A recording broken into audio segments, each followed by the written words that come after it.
مؤسسة ريان للإنتاج الصوتي تقدم.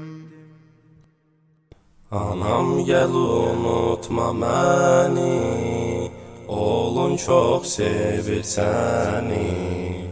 Rabbimden şehadeti istedim ben istedim. İstedim ben istedim. Anam gel unutma beni, oğlun çok sevir seni. Rabbimden şehadeti istedim ben istedim. İstedim ben istedim. En kederli anımda dost olmadı yanımda. Mən durdum qapında, rəhmətini gözlədim, rəhmətini gözlədim.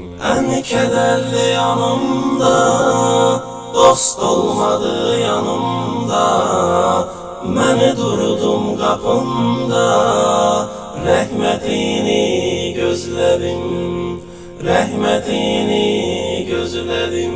Zülüm mənə baxanda, axırıma çıxanda, kədər məni yıxanda, Rəbbim səni səslədim, Rəbbim səni səslədim.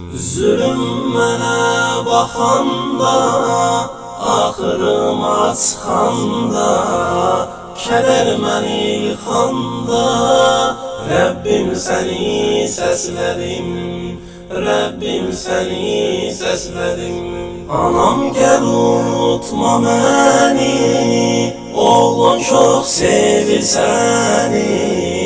Rəbbimdən şəhadəti istedim mən istedim. İstedim mən istedim.